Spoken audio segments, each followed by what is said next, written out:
it was not as big a secret as you would think. It wasn't quite as a hidden, closeted world as we would think.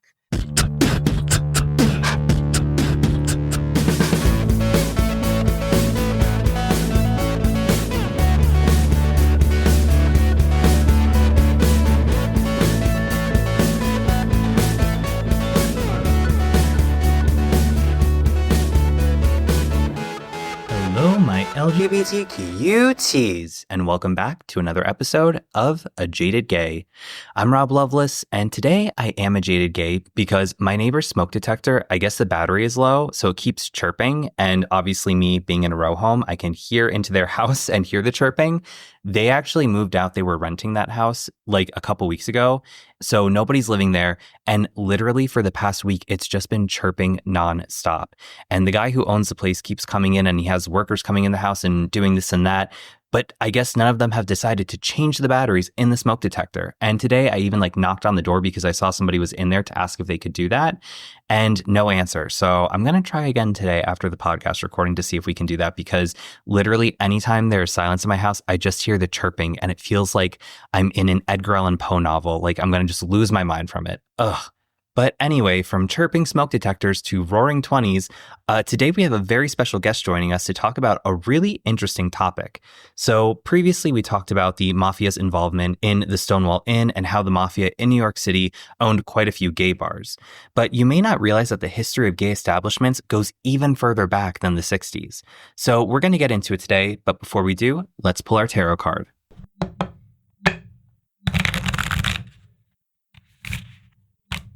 So the card for this episode is the King of Pentacles in reverse. Pentacles is tied to the element of earth, which is feminine in energy, so it's asking us to reflect and meditate. However, the King is viewed as masculine energy, which is action-oriented. So we're getting a blend of the two energies here. And Pentacles, it's very nurturing and stabilizing. It's representative of putting in the hard work, reaping the fruits of our labor, and prosperity. Also, the King is the final card in the suit of Pentacles, which represents the end of a cycle and the beginning of a new one. However, the King is also the 14th card in the suit, so when we add it together, we get 5, and in tarot, 5 is sometimes referenced as the conflict number. In numerology, it's also tied to change, instability, and loss. And specifically, when we draw the King of Pentacles in reverse, it's telling us that we may be in conflict with someone who only cares about superficial aspects like wealth or tends to be very self-centered. This card can also appear when we're feeling stuck in a rut. And while we want to remain grounded, it's important that we also allow ourselves to change up our routine and experience something different, maybe dabble in something fun and new, in order to keep ourselves from feeling stuck in a monotonous routine. And with that in mind, I am very excited to welcome our next guest. He is the author of the Hidden Gotham series, an LGBTQ plus historical crime fiction series. Please welcome Chris Holcombe. Hi, Chris. How are you today? I'm doing well. How are you? Doing well, thank you. It's, a cold day here in Philadelphia. I know you just said when we were catching up beforehand that it's pretty cold in New York City as well. You just got out for the first time recently, so cold but good overall. Yeah. It's we've been dealing with some really frigid temperatures. We're a bit annoyed. This usually doesn't happen until the end of January, and it's been starting since about mid-December. And so my husband, who's a lifelong New Yorker, is like, "Where are we? North Dakota? This is nonsense." But on the plus side, though, we've had some nice, wonderful snow. So Central Park turns into a winter wonderland, and if you want to picture it, just all these dogs, for all of you doggo fans out there, all the dogs have been in heaven, just playing in the snow. So it's been beautiful to see in that regard, but could use a little more warmth, I think. It's like a double-edged sword because the cold can be brutal, but it is pretty to see the snow and everything outside. So I guess you win some, you lose some, Mm-hmm. Yeah. Well, I'm very excited to have you on today to talk about your books, which we're going to get into shortly. But before we do, can you just introduce yourself to the listeners, how you identify, your pronouns, career background, all that fun stuff? Sure thing. Well, my name is Chris Holcombe, and I go with he, him pronouns, and I identify as a gay man. And I am the author of the Hidden Gotham series, which are a queer fiction that takes place in 1920s New York. There are 3 novels, The Double Vice, The Blind Tiger, and The Devil Card. And there are 2 short stories, The Red Fox and the recently released holiday short, The Naughty List. And they all take place in the same world, with the same kind of cast of characters. The two short stories are dealing with some side characters that are given a little bit more of a starring role this time around. But it's the same universe that all takes place in Greenwich Village in New York City in 1926. And for all the listeners here, obviously you can't see it, but Chris is ready to go because he has a beautiful display of his books in the background and his fedora on. So he is just all ready for the neo-noir 1920s here. Indeed. You got to keep up with the branding, you know. Absolutely. Well, I like to ask all my guests today, are you a jaded or non-jaded gay, and why? I'm probably in the middle, but leaning more towards jaded gay. But I've always been a little cynical and sarcastic my life, and I think you have to have a little bit of cynicism to write noir fiction. But I did marry an optimist, so I'm starting to get a little bit lighter and a little less jaded, and trying to embrace the more happier, positive aspects of life. So I'm in the middle. I'm skewing more towards non-jaded as I get older, which is ironic. I think it's usually the other way around. But yeah, I was going to say, I feel like people usually get more jaded and bitter as they get older, but I'm glad to hear it's the reverse. You're slowly moving in the good direction. Yeah. Well, we'll see what happens at the end of this year. I may go back to jaded again, but well, fingers crossed. It changes based on the day. I get it. Indeed. Well, let's jump right into it. Can you start off by telling us a little bit about your career as a writer? Yeah, absolutely. I've always wanted to be a writer. I was when I was very young, I was just obsessed with books, and I was obsessed with mysteries, which for a 6, 7, 8-year-old was a little odd, particularly in the South where I grew up, in the Southern Baptist South of all places. So they're like, your kid's reading about murder? Like, yes, and he loves it. And I was just fascinated with just the genre, and then I just wanted to write it, to emulate it. You know, I think a lot of us start off, those of us in the artistic fields, we start off kind of mimicking the things that we like before we eventually find our own voice. And so by the time I hit to the age of 8, I wanted to write mystery novels. And I actually was obsessed by that point with Murder, She Wrote. Rest in peace, Dame Angela. I asked Santa Claus for a typewriter when I was 8 years old, and God bless my parents, but they gave me one. And then I just wrote everything on that. I mean, just Agatha Christie knockoffs, starts of novels that never went anywhere. I think I even wrote a King Solomon's Mind knockoff. Like, I mean, I was all over the place, but I loved it. I just wanted to write, and I loved writing. And it took a backseat for a couple of years. I went to school, and actually I was more of a musician back in those days. I got into songwriting, so I was still writing, but writing with music and melody.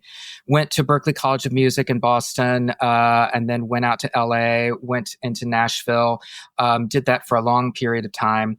And then songwriting at that point was taking a big shift. It was taking a big hit because of iTunes Music Store and changing business platforms and yada, yada, yada. Long story short, I went back to grad school. And it's funny, you and I were chatting about, finding time to read while doing grad school. Well, while I was doing grad school, I thought it was a great idea to be like, you know what? I want to finish a novel for the first time in my life. I'm going to do it. I'm going to write a novel while going to grad school. Do not recommend that, by the way. But I did it. I did. I finally completed a novel. I completed a mystery novel. It will never see the light of day. It's terrible. But I completed it. I rewrote it for years because I was teaching myself kind of how to really do this in long form. And then I just kind of kept on going. And I wrote another one, a novel that took place in present day that I always like to joke will never see the light of day. And the reason being is, when I was 6 years old, my parents were like, talking to you was like talking to an old man. Like, I was just kind of always the epitome of the old soul. And I could not write contemporary dialogue to save my life. Like, I didn't know how to, like, by the time I figured out what on fleek was, it was already out of circulation. So I'm not hip at all. And when you're trying to write, contemporary fiction, that can be a hindrance. And so I was watching one day just a Betty Davis, Lauren Bacall movie marathon, all these old noir movies. And I remember loving the dialogue. And I thought, I think I could do that. But I wanted to make it queer, because one of the things I was doing when I was writing these first couple of novels was I wanted to put queer people at the center of a mystery story. And there really aren't that many detective series, private detective series, amateur detective series that star gay men or lesbian women, and any other spectrum of the rainbow. And so I thought, all right, well, how do I make this, like, if I wrote like in the 30s or the 40s or whatever decade, I hadn't figured out the decade yet. I was like, how do I get this to be in a queer world? And then I stumbled upon the pansy craze of the late 1920s, early 1930s, which was in New York, Chicago, Paris, and Berlin. And so then I kind of just fell down this rabbit hole of just this research of all these clubs, of all these figures that, we had kind of painted over in history. We just kind of pretended that they weren't necessarily there. And it was fascinating to see this thriving queer community in places in New York and Chicago. And then once I learned that the mob also controlled their clubs as well as they controlled all the other clubs, I was like, oh, well, there's my crime element. Here we go. I'm all in. So from there, a lot of the characters that are in the final novels, the three Hidden Gotham novels that I was mentioning, they just sprang to life like right then and there. Like I saw them all. I saw our protagonist Dash Parker. I saw his hunky Irish bear of a bartender and part-time lover Joe O'Shaughnessy. I saw Finn Francis, who was their puckish friend who was always getting into trouble. Once I learned about Gladys Bentley, who I'm sure we'll talk about at length in a moment, I saw the fictionalized version of her as L Train. And so all these characters just sprang to life. And so then I just needed a plot to put them in. And then once I found that, then we're off to the races.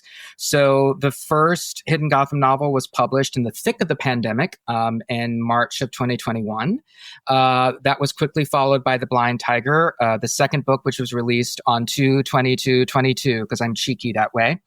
The third novel was not released in March. Sorry, I couldn't make that deadline, but that was released in June of 2023. And the fourth Hidden Gotham novel I am editing right now, and that will, knock on wood, be out June of this year of 2025. I love that you hit upon all those topics because, to your point, when you think of gay culture, queer culture, you're not necessarily going to think of, mafia associations. And I think that's kind of a piece of LGBTQ plus history that gets buried down there. I personally wasn't aware of the tie-in between the mafia and gay bars until I read a book in, I think it was 2022, about Pride and the Stonewall riots. And it kind of broke it down like police files. So one chapter would be a case file where we talk about this topic, like Judy Garland, or, a specific person who was involved in the riots. And one piece of that was, how the mafia owned the Stonewall Inn. And through that discovery, then I got interested in learning a little bit more. And as we talked about before we started recording previously on this podcast, I've done 2 episodes, one about that, the affiliation between the mafia and gay bars in New York City in primarily the 60s and 70s. So a little bit more recent than the 1920s. And then also touched upon it in the Stonewall riots episode. So I think it's a really interesting connection that people don't recognize. And so obviously being an author, fiction's fun because you can make things up as you go along. But since this is historical fiction, obviously you want to make sure certain elements are factual. So what kind of research did you do for the Hidden Gotham series?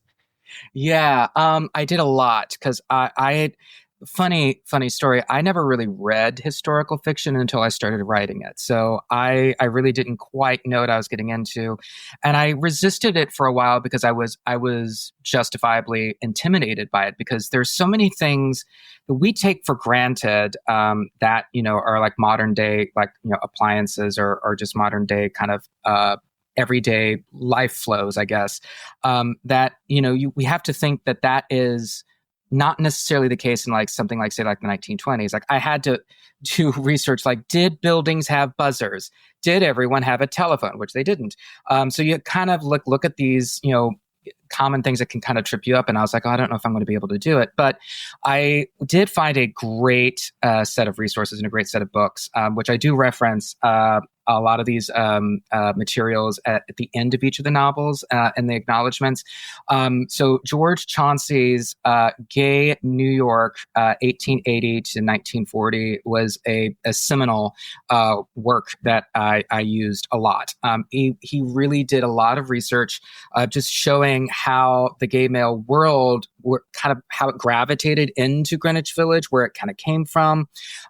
This book was published actually in the mid 90s, and he was able to do interviews with people who are still alive, who were around in like the late 1920s, 1930s, 1940s. So you have like firsthand accounts along with, the research that he did. That was a great work.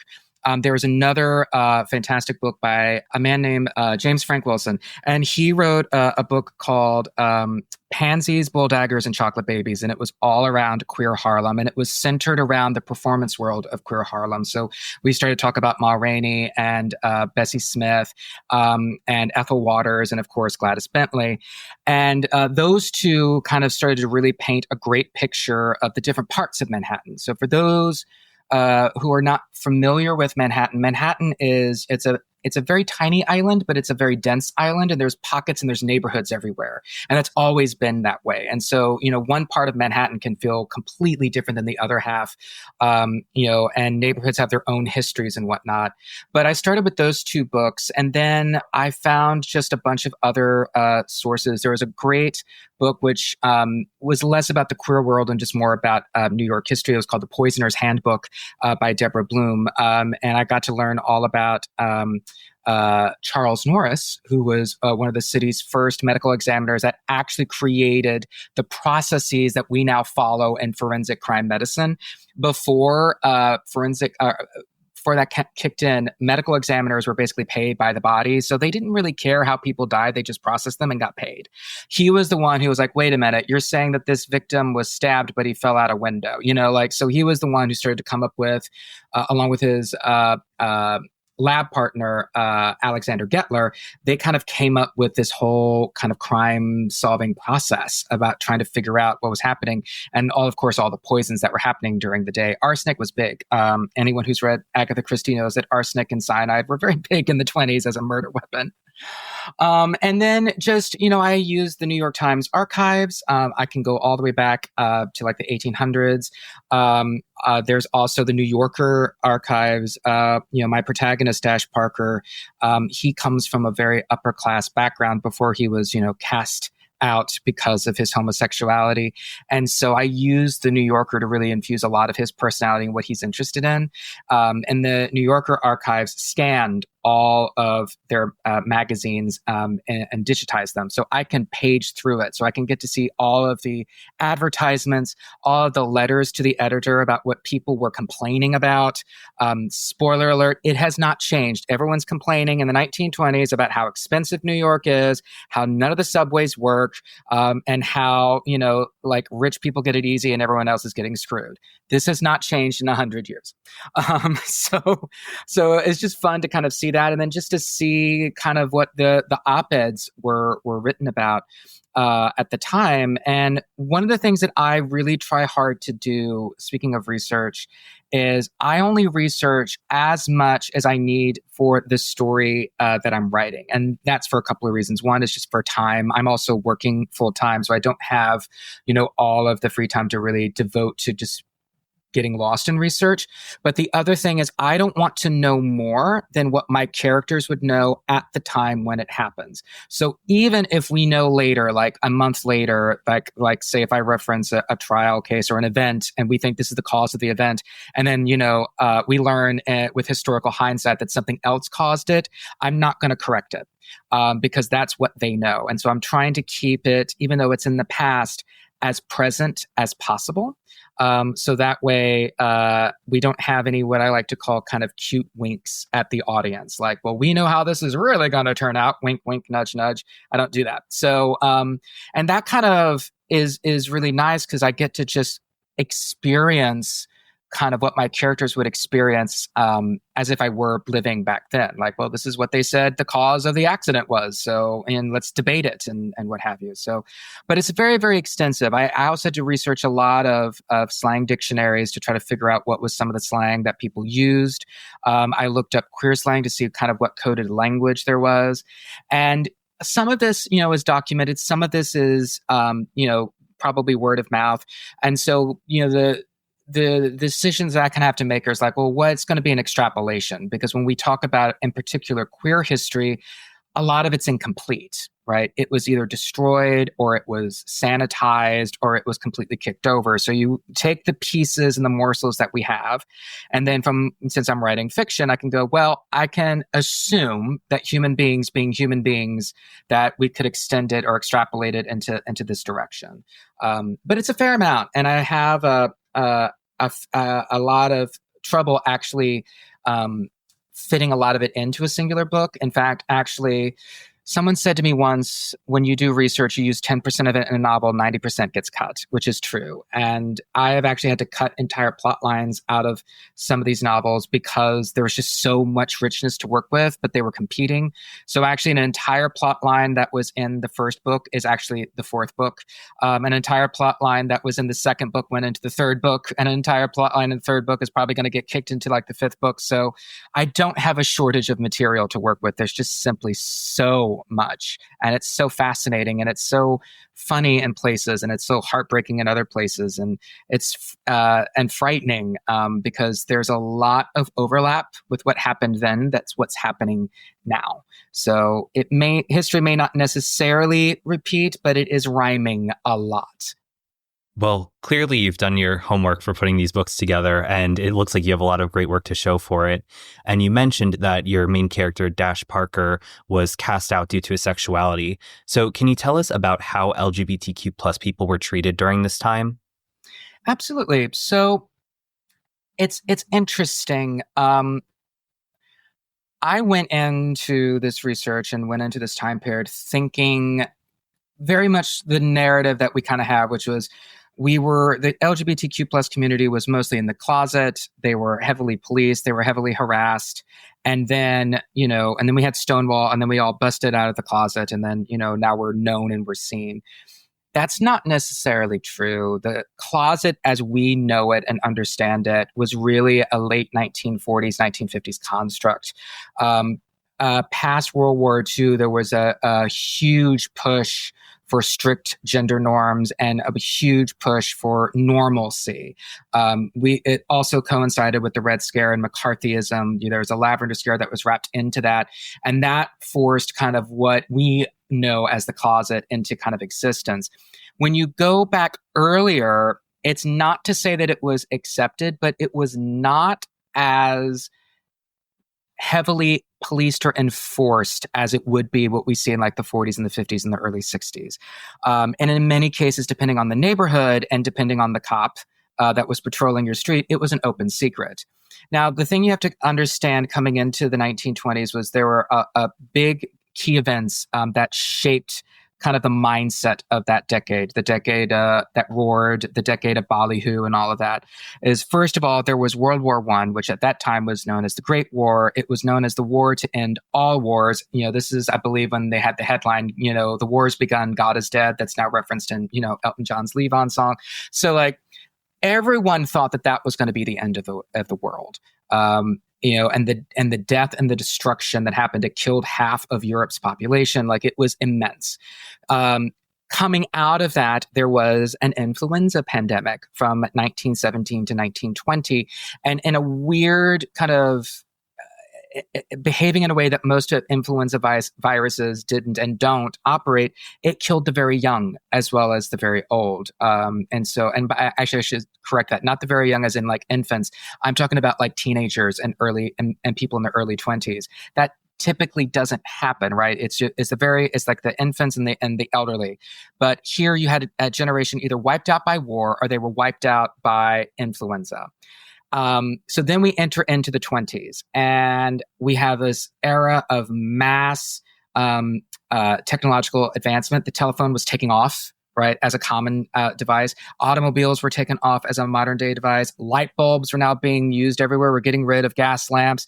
There was just this feeling, probably similar to what we're feeling now with AI and everything, of just like being in this innovation superstorm where just all of a sudden we went from an agricultural economy to an industrial economy, like just changes across the board. We kicked off the decade with women getting the right to vote, or at least most women, white women, getting the right to vote. And then also with Prohibition, where the selling of alcohol was illegal. And then, all of that is to provide context to say that there is this attitude of if not now, when? That's why there is this sense of parties and decadence of the 1920s that we kind of get a sense of, is because people were like, well, we survived death barely. Let's just live it up. We have now like modern technologies coming in. We've got modern fashion. Like, let's just go to town.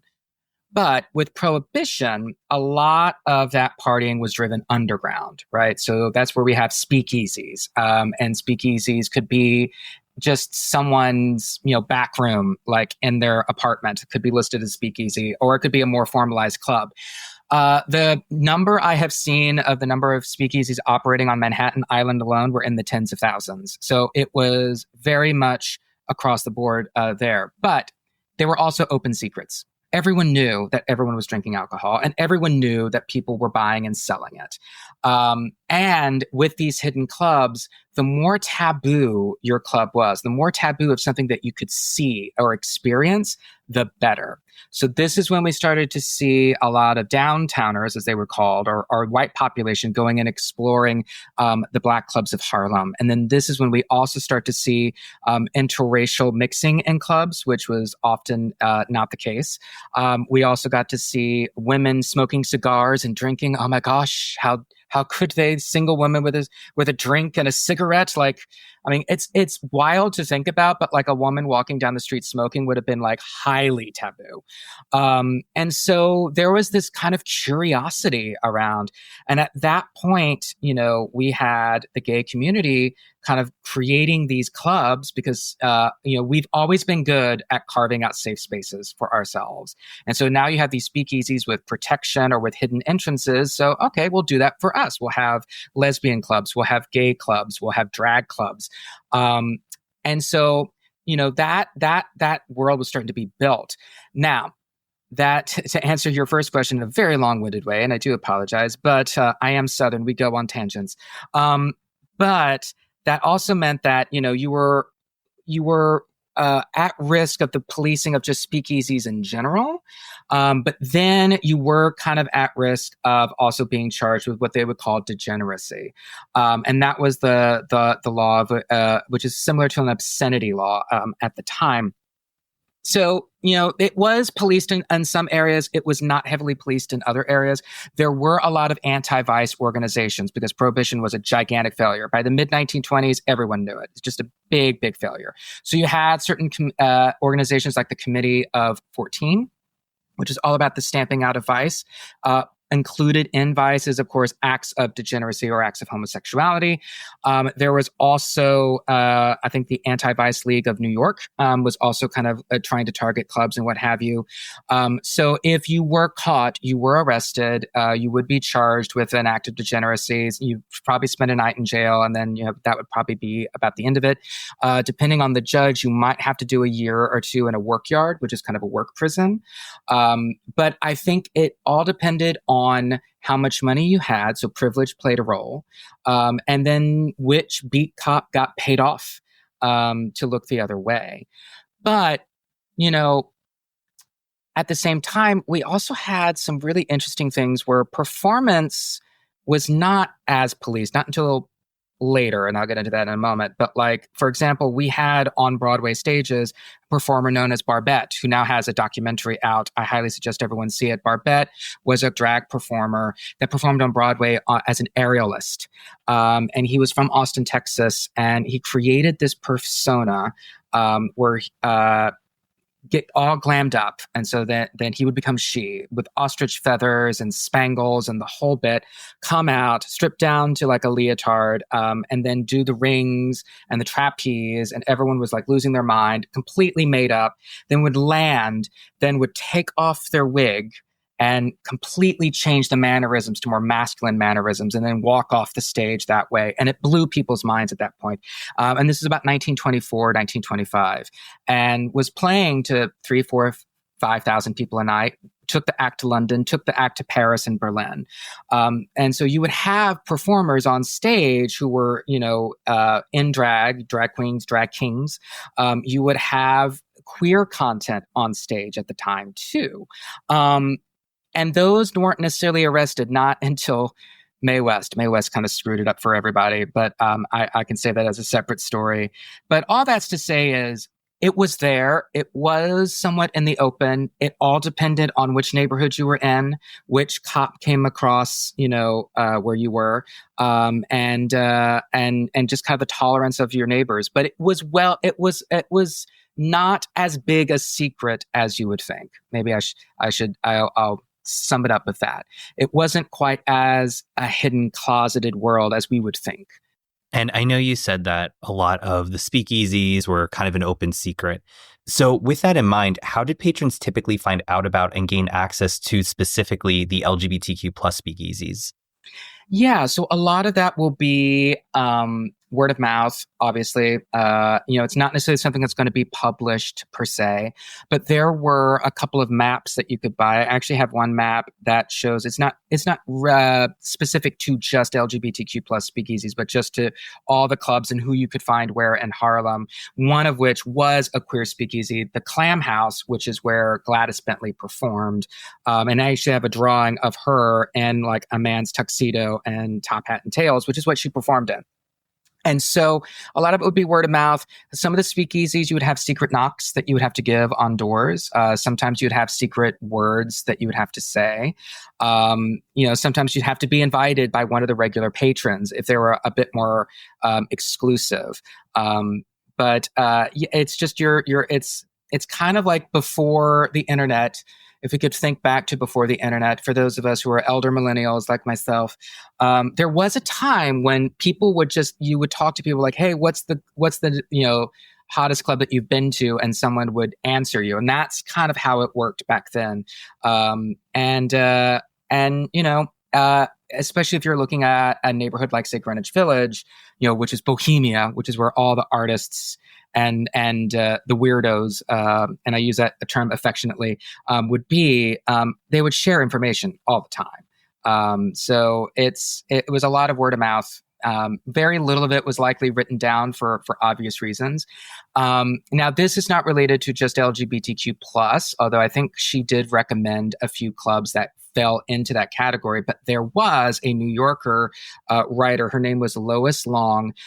She wrote a column called Table for Two, and it was about all the hottest clubs and speakeasies in town. But she wrote it under a pseudonym, and she wrote it under the moniker Lipstick, which is just fabulous, by the way. I mean, just your code name Lipstick, like, good grief. She's hilarious, by the way.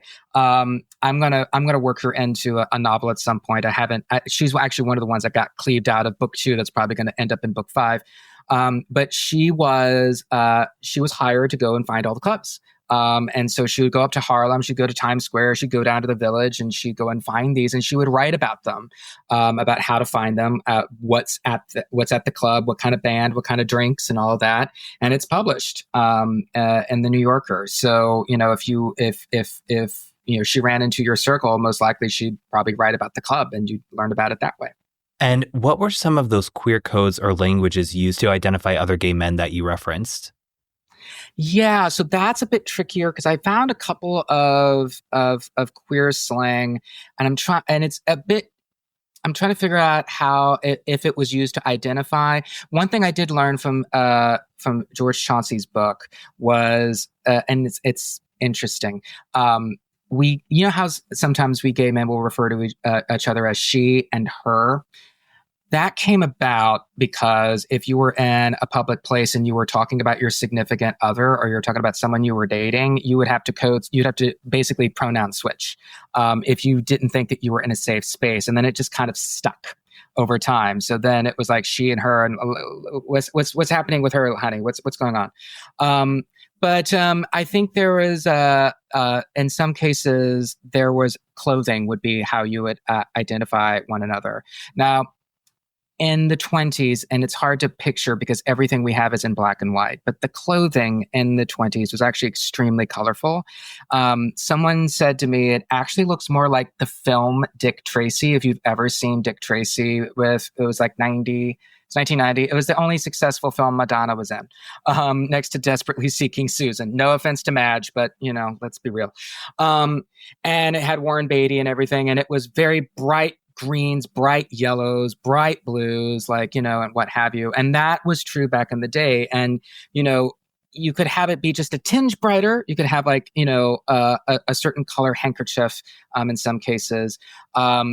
Weirdly enough, in Paris, I don't know if this is true in New York, but in Paris, lesbians would identify themselves by wearing a monocle, a single glass monocle on their eye. And if they would walk around just wearing a monocle, that was kind of code for that you were queer. And in fact, there was a very famous lesbian club in Paris called Le Monocle.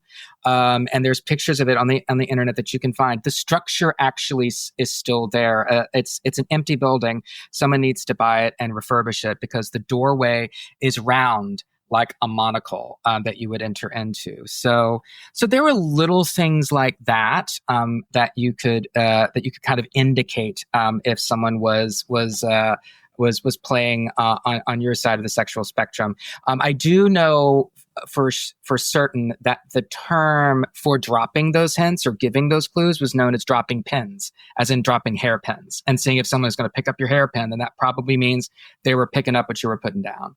And then there is to that end, there is a couple of other queer slang that if you used, probably clued people in on which team you were playing for. Twinks back in the day were called bells, which I think is fantastic. Bells, bells, like bell the ball. Sailors were known as bell bottoms, or seafood, if you will. And I think we need to bring that back. And so there's a couple of other terms that are like that I have found that kind of would indicate that you were in that community. And I know we touched upon this up front about the mafia's involvement with bars in the 60s, like the Stonewall Inn. But what was the relationship between these speakeasies and the mafia in the 1920s? Yes. So they were most likely going to play the role of liquor supplier. So by this point, liquor wasn't being actively produced in the United States because you couldn't sell it. So, breweries were shutting down, and spirits and distilleries were not really in operation. There were some loopholes in the law, weirdly enough, around wine because of religious ceremonies. So you can get around that way. But there really wasn't a lot of that for obvious reasons. And so in order to get liquor into your speakeasy, you'd have to have a connection.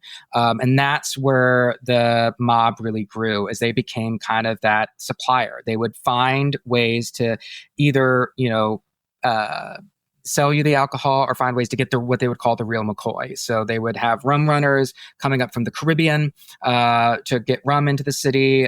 They would try to smuggling in, possibly gin from Europe because, the whole world wasn't doing prohibition, just, the United States.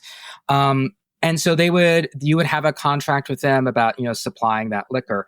You would also likely be paying them for protection. So what they would do is pay off the local cops or your neighborhood cops, so that way they wouldn't necessarily raid you for breaking the Volstead Act, which is the act that made prohibition. And then if you were operating a queer speakeasy, obviously it would be in addition to make sure that the clientele was protected from being arrested for degeneracy as well. So it was very transactional. The mob would get a very healthy cut of the profits, much like they would in the 60s. I think, though, by the 60s, if I'm remembering right, but you probably know more than I would, they were also using it to launder money. I don't think that was quite the case in the 20s. I think it was much more around selling liquor and then being paid for that service. And I love how the Hidden Gotham series brings this piece of LGBTQ plus history to the forefront because, like I said, until I had learned about your books, I had really never known this piece of LGBTQ plus history. So how is the legacy of gay speakeasies remembered or celebrated in the LGBTQ plus community today, if it is even?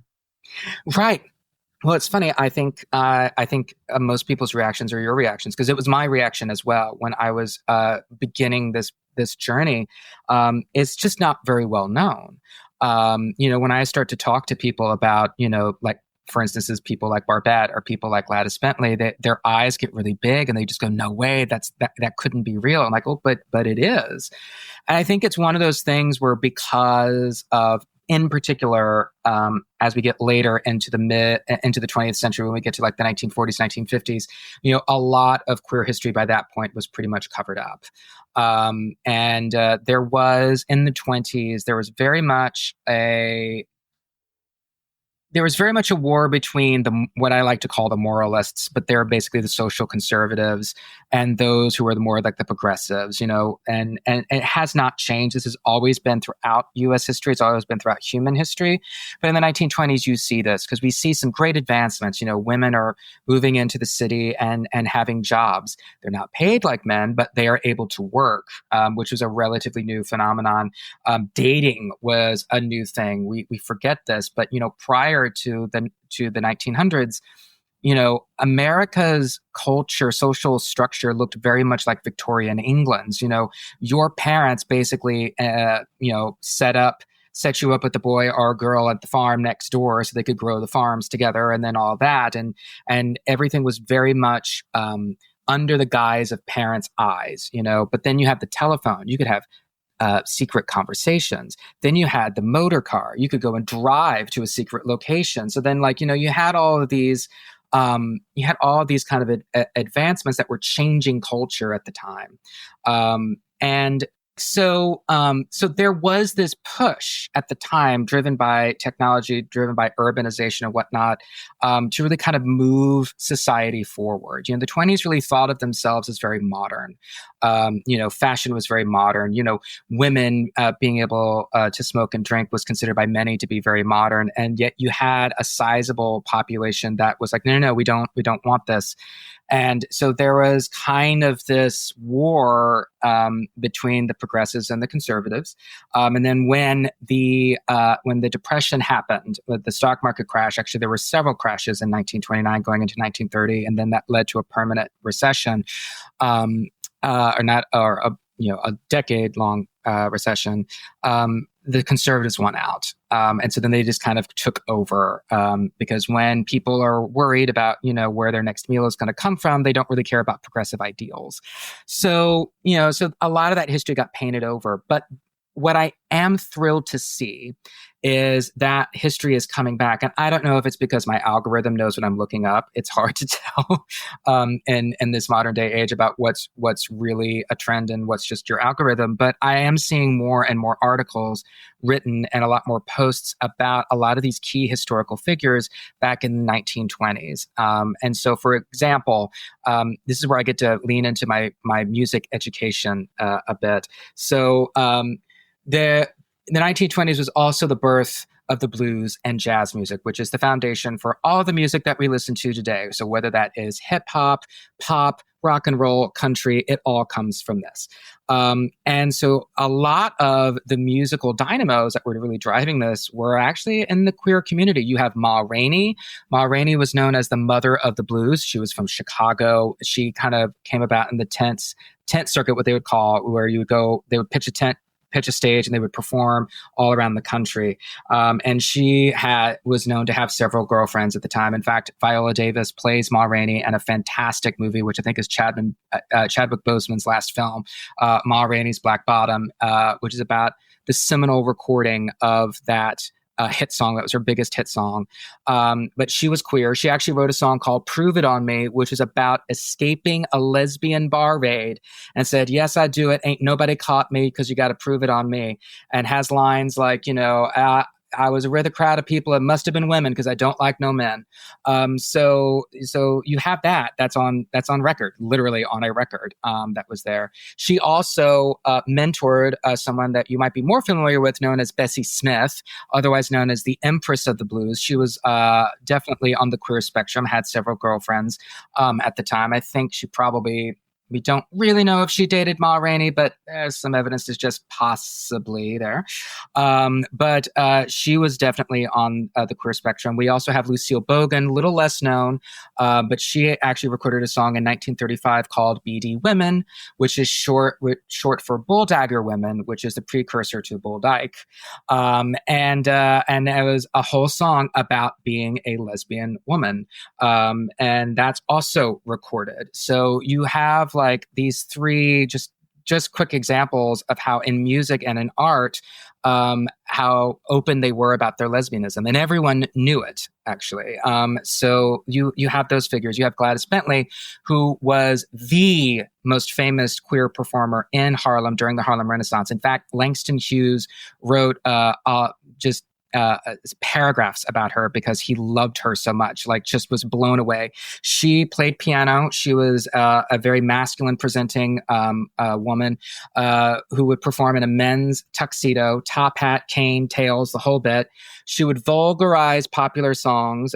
She actually took two songs, Alice Blue Gown and Sweet Georgia Brown. She combined them and she made them about anal sex. She also sang a song called Nothing Perplexes Like the Sexes, because when they switch, you don't know which is which. And there are articles written about her. She performed the Clam House in the 1920s, eventually going to Club Ubangi in the late 1920s, early 1930s, where she had a bigger stage. She got a full band at this point, and she performed backed by a chorus of drag queens, or a chorus of pansies, as we would say in the 20s. So you have that that was there, and she's actually featured, I believe, in the African American History Museum in Washington, D.C. So she's finally getting her flowers for the queer trailblazer that she was. The men are a little bit harder to find, at least from a performance standpoint, but we had Barbette, as I mentioned before. But we also have drag balls. Now, this is the thing that blows people's minds. We had drag balls too, that were very famous. One was in Webster Hall, which was down in the East Village, and the other one was in Hamilton Lodge, which was up in Harlem at 155th. Now, the Hamilton Lodge Ball dates back to the 1840s. It was known as the Oddfellows Ball. It was made by a bunch of Black men who were free, and they created this organization. In 1869, they had their 25th anniversary, and that was the first documented evidence we have of some of the men attending the ball dressed as women. Now, likely, these were probably more straight guys who were having a goof and a laugh, but we always find safe spaces in the queer community. So as it became like more people would just kept doing it, like, oh, well, then we can do it too. And so by the 1880s, it was mostly a drag ball, and likely the participants in it were probably predominantly largely queer. Certainly by the 1920s and early 1930s, then it was the event of the season.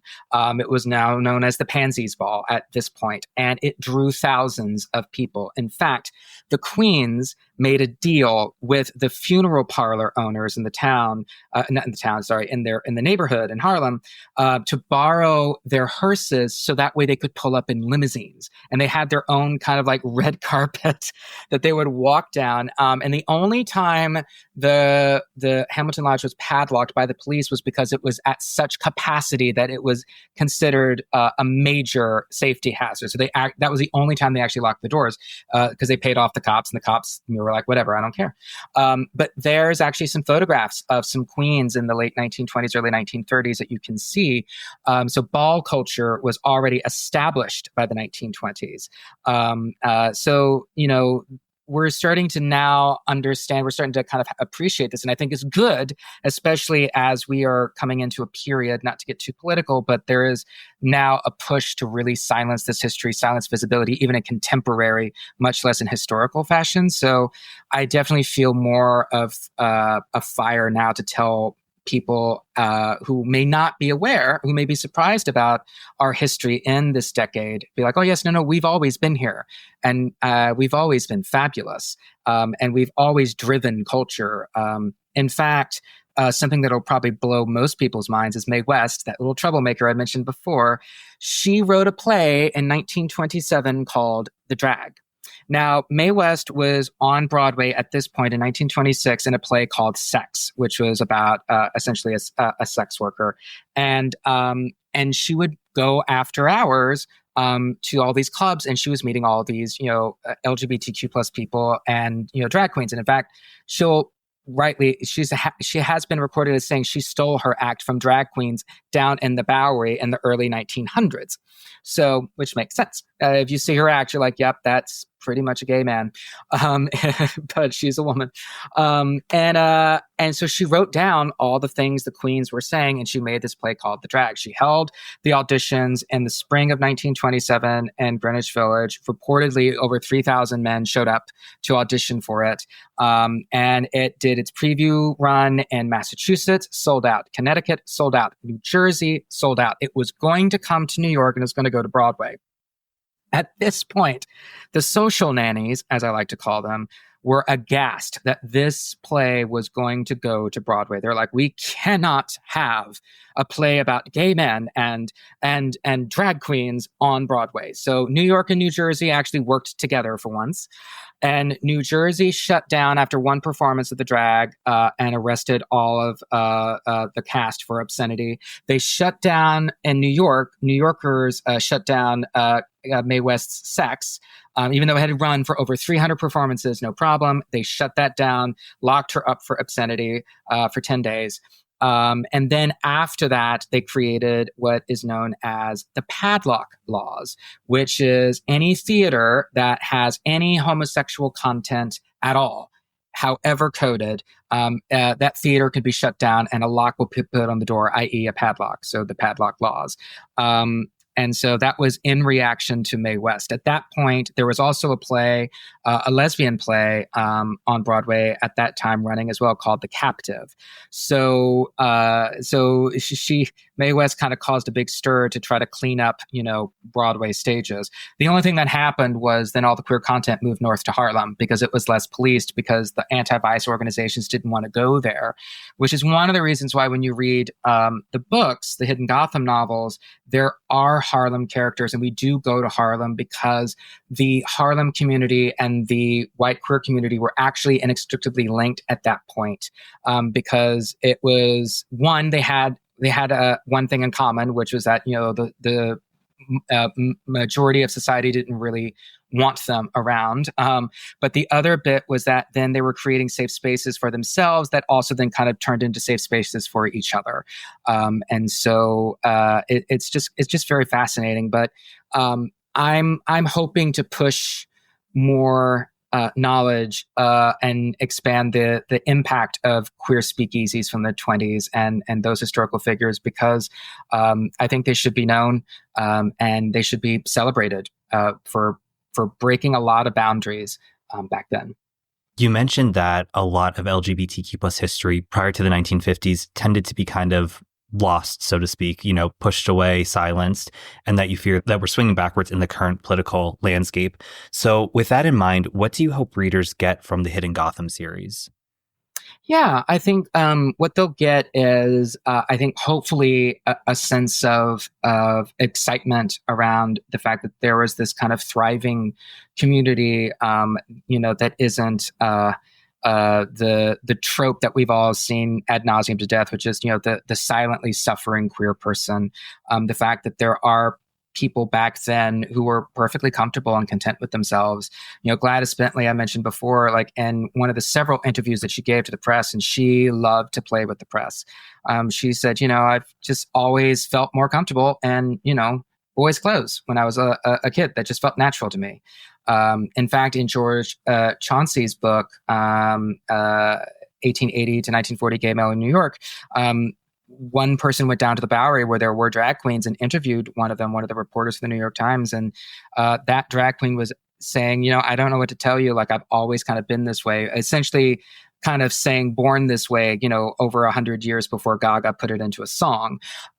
So I hope that people kind of read these books and these novels and feel comforted in the fact that, even though there is some tension, obviously it's crime fiction, so there's always going to be a little bit of tension. But even though there's some antagonists that are, kind of chomping at your heels a bit for just existing, that you're still able to thrive. You're still able to have a life that is full of wonder and fun and humor and fantastic sex and fantastic clothes and fabulous friends and what have you. And I hope that they get that piece. I also hope that they get that, if they see, eerie parallels in these novels about, what happened then to what's happening now is also kind of a resolve to let's not sleep on this because we know how this story ends. We've seen how this story ends. Now we could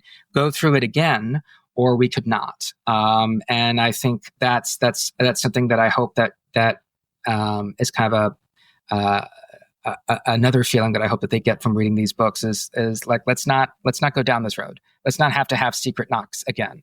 Let's not have to have a secret code language again. So there's that piece, and then also I think just as a queer writer writing queer books, I am most passionate and most angry about book bans. And so one of the things that I hope that readers will take away with these books is to share them with as many people as possible, particularly queer fellow queer people who are wanting a queer murder mystery or just a book that has queer people in it that are not terrible cliches or have like sad endings. The people in these books are going to triumph at the end. That's what happens at every mystery, and just share it with as many people as possible, because reading, even if it's fiction, even if it's genre fiction, it's important to see representation everywhere. And to see positive representation. And I hope I worked really hard. I hope I've done that. I tried to show a large range of queer people, and I tried to show them in positive but not necessarily angelic lights, but like just show them as fully fleshed out characters. And so I hope that they take away that as well. And connecting it back to the tarot, King of Pentacles in reverse, again, this card is telling us that we might feel stuck in a rut. And while we want to remain grounded, we also need to change up our routine and have some fun along the way.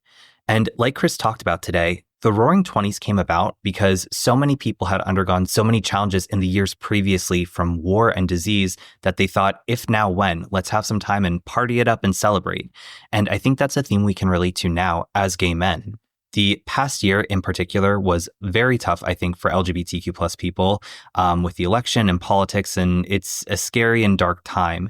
And a lot of us are putting in the work to really speak up, make sure our voices are heard, advocate for ourselves. And it can be extremely exhausting hearing LGBTQ plus rights being debated, feeling like we're putting in all this work to exist. And while it's important work that we're doing, we still need to make sure that we're taking time for ourselves. And we really need to take those moments to find the queer joy in our existence. Separate from our political lives, we need to find time to enjoy us as beings. And that involves connecting with others in our community. Because if we don't do that, it's easy to succumb to the gloom and doom and burn ourselves out along the way. So obviously, we do want to make sure that we're continuing to advocate for ourselves and really progress forward in regard to LGBTQ plus rights. But also along the way, we need to make sure that we're having some fun and that we're experiencing the queer joy in our lives.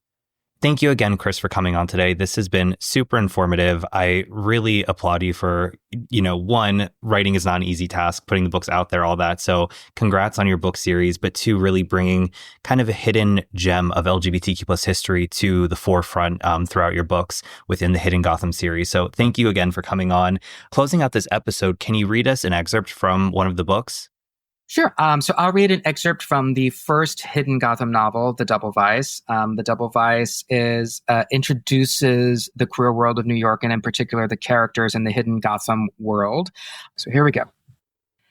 He is not one of us. Dash Parker tried to shut out all the noise around him and pinpoint exactly what it was the man had said on his birthday, of all days, to cause this hurried thought. Not an easy feat, given both the house band and the tiny dance floor of his club, Pinstripes, were hitting on all sixes. Still facing the dancing men, Dash tilted his head towards the outsider. I'm sorry? The outsider stood just at the edge of his peripheral vision, a darkened shoulder, a faintly outlined jaw, and of course, the voice. A pansy is here, and you will take me to him. Ah, it was the him. Every female impersonator Dash knew referred to themselves and others as she and her, and required everyone else to do likewise. They were Duchess, Doll, and Flossie, not James, Robert, or Alan. Then there was the belligerent tone, the brusque manner, the clipped accent, the demands. especially the demands. Wanting Dash to take him to a pansy, then bristling when Dash had replied he was in the wrong place and ought to try Mother Child's near 59th Street, where at this hour they'd be showing off their latest drag. And now, the him drenched in contempt. This was a man who disapproved of the recent changes in the world. A blue nose.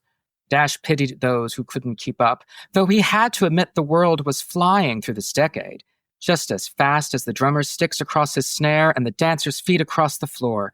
Why, here it was, the middle of August 1926, and already so much was different. Women were voting, telephones were ringing, radio waves and motor cars crisscrossed the country. The farms shrank, the cities grew.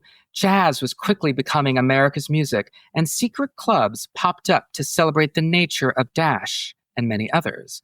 And yet, so much had not changed.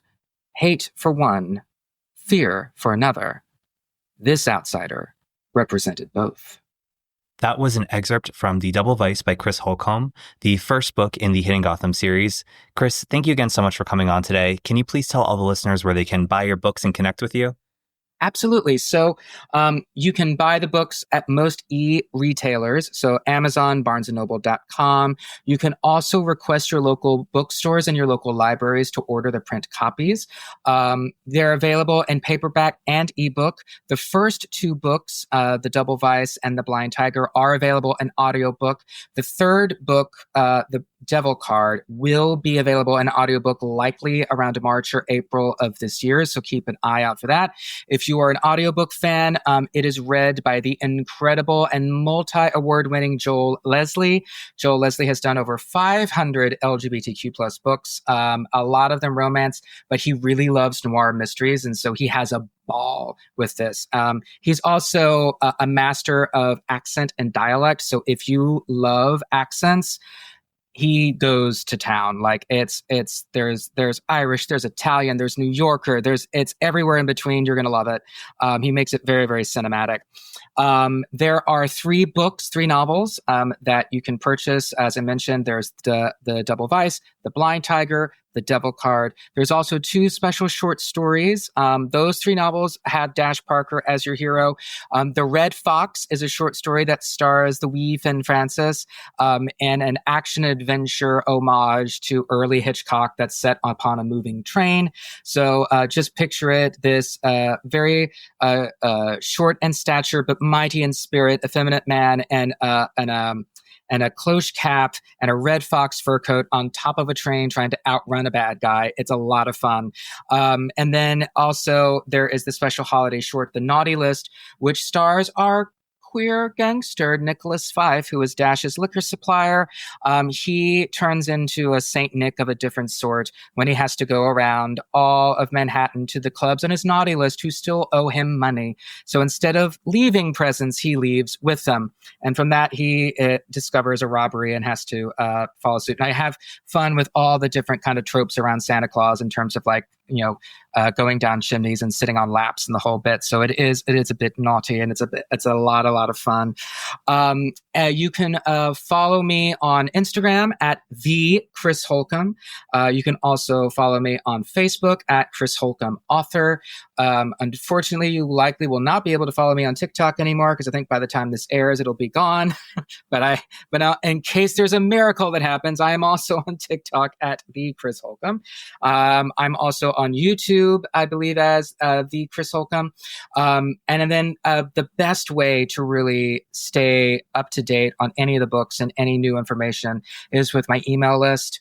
Should probably lead with that. But, because platforms are fine and good, but algorithms be algorithm, and you may not see the news and updates. So you can go to my website at chrisholcombe.com, and then you can sign up for my monthly newsletter.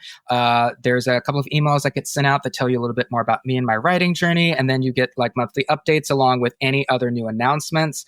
Definitely sign up for that, because one thing that I am working on that hopefully will be available soon is that we will likely be able to sell the books directly from the website. That's still in progress. But once that happens, I can blast it to everyone. So another reason to sign up for the email list, so you can make sure that you get that information. So you know that your dollars are supporting me and not a billionaire's platform. more. I think those are all the places that I'm at. And then I'm on Blue Sky, but like everyone else, I'm still trying to figure out how in the world to use it. Definitely check out the Hidden Gotham series.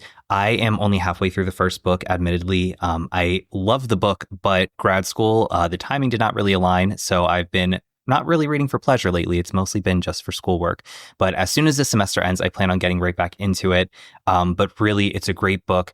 Not only is it super entertaining and fun, but it really does bring a hidden piece of LGBTQ plus history to the forefront. So as soon as you're done listening, go out and get those books and be sure to connect with Chris. And you know the drill. For any questions or feedback, you can reach out to me, rob@ajadedgay.com. For more information on the topic, episode resources, links to merchandise, social, all that fun stuff, you can check out the website, ajadedgay.com. Please remember to rate, review, and subscribe to the podcast. Greatly appreciate it. And also share the word with your friends. You can connect with the podcast on Instagram, TikTok, SoundCloud, and YouTube at @ajadedgaypod. You can follow me personally, Rob Loveless, on Instagram at Rob_Loveless. Also, if you're feeling generous, you can support the podcast on Patreon for as little as $1 a month. That gets you instant access to episodes ad-free a day early, plus exclusive monthly bonus content. Or if you don't want to subscribe, you can just purchase the bonus episodes for $3 each. That is at @ajadedgaypod. Or if you're scared of commitment, don't worry, I get it. You can make a one-time donation on Buy Me a Coffee for any dollar amount. And again, that's also at @ajadedgaypod. And remember, every day is all we have, so you gotta make your own happiness. Bye!